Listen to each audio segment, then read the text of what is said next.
Gusto mo rin bang magbakasyon? Gaya namin? Tara, sama ka sa amin. Minsan lang kasi kami magganito ng mga kapatid ko at syempre yung bayaw namin. Pupunta kami guys doon sa sikat na tourist destination dito sa Pilipinas, sa Boracay. Kaya naman, nagbiyahe agad kami. Tapos dito guys, dito na kami sa aming accommodation area. Sobrang lamig guys, sobrang ganda. Napaka fresh. Pinili namin yung may pwedeng higaan kasi kailangan namin yung mahigaan. Tapos kapag sa barko guys, kailangan alam mo yung CR para in case alam mo yung pupuntahan, 'di ba? Tapos dito guys si Makmak naglalaro lang yan. Tapos after nun guys, anong oras na din kasi, nag-time check na lang ako dyan. Ang depart kasi namin ay 11. So, medyo kaya po kasi so, si Makmak nandun oh. Nag-scatter ka no? Yan. So lalaro mo, attack muna tayo. Yes, mga ilang oras din kasi ang biyahe namin, siguro mga 5 hours. So, medyo mahabang oras yun. So, ang gagawin namin, matutulog muna. Tulog muna ako. Plano ko talagang matulog dun guys, kaya nga lang, ewan ko ba, siguro excited lang. Pumunta ako dun sa likod ng barko at nagmuni-muni. Di ko naman first time sa Boracay, siguro ang daming beses ko na rin pumunta. Pero ewan ko ba, di ako makatulog, siguro nga, excited lang. So 11 kami umalis, so 3 hours na kami nagbabiyahe. So yun, merienda muna. Yan, so habang nagsiselfone. So yun, after 4 hours, nakita na namin yung Boracay pero hindi pa kami nakadaong. Nadaong kasi kami sa Caticlan Port. Doon talaga lahat bumababa. Dito tayo guys sa malapit na sa Boracay. For almost how many times na rin ako pumunta dito pero still, parang ngayon pa lang ako pumunta. Sobrang ganda pa rin. Ayun no. Pagkadaong ng barko, bumaba agad kami. So kailangan naming maglakad ng mga ilang metro. So dito kailangan namin kumuha ng environmental fee, terminal fee, tsaka boat ticket. Hindi ko ma-estimate kung magkano. So after namin makuha, direkta na agad kami doon sa boat ticket. O, 'di ba? 50 pesos lang ang bawat isang tao. So yun, okay na lahat, okay na, set na. So pumunta na kami doon, diretso na agad kami sa boat, konting check lang. Sir, Kailangan nga lang isulat yung mga pangalan para makaregister doon. Okay. And then, kukuha ka na bibigyan ka nila ng ticket or nung boat pass na tinatawag. Tapos yun na, tere ka na doon.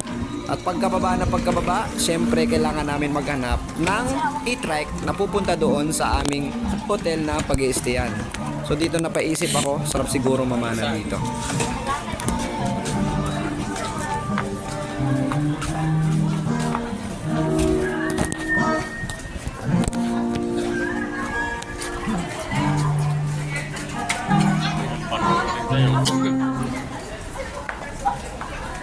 Saan tayo? Bye.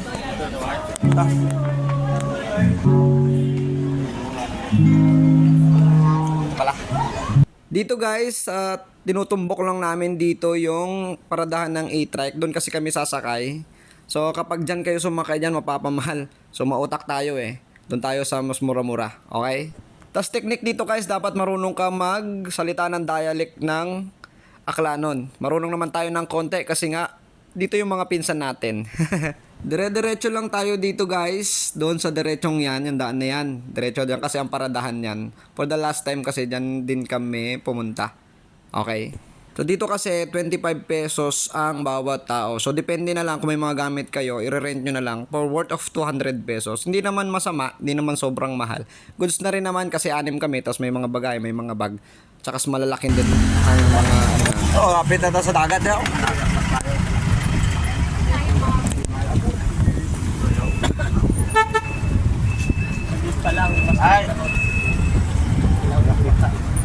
So we're here. Henan Garden Resort. It's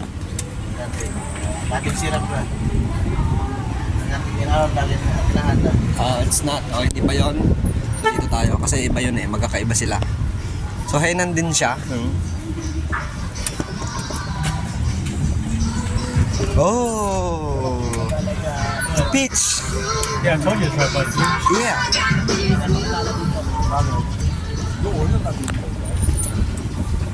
Literally on the beach. We're here. We're here. Okay. Begs ah. Salamat Begs ah. Masok. Tapos dito guys, pumunta kami sa lobby ng hotel para check yung aming magche-check-in na kasi kami. Chine-check na namin ni Kuya yung aming mga hotel room kung available na. And good thing na available na. So habang naghihintay kami, kailangan daw yung ID. So dito kunting pirma lang, then okay na, goods na yon. So we're here, we're ready na. Yan, ready na. Yan, ready na yan. So itong pool, may dito tayo, may towel. So yung towel dyan, yung dalawa, kukunin dyan sa pool. Ano daw? Third floor. 3. Yeah, third floor. We're going up. So dito muna kami, pasok na kami sa elevator. Third floor. Yes. Click the and then don't destroy anything. Hopefully. Ito yung call ko ng wifi ito. Yan. Ito. 346. Hindi. Number yan, room number. We're 345 bro.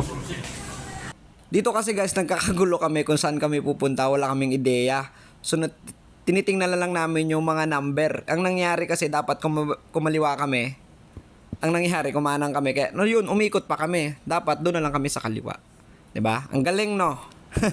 Pero ganun talaga, okay lang yan. So, we're here at our hotel room. And papakita ko sa inyo guys yung CR. Gano'ng kaganda yung CR nila. Grabe, ang ganda. Angas! Ganda, oh. Di ba? Woo! Ito na CR. Di ba? Salamin pa lang. Diba? Ayan. Tapos may malaking salamin din dito. Okay? Kasi ito yung higaan, no? Ito yung part 1 guys. Abangan nyo yung part 2 sa susunod ko na upload. Thank you!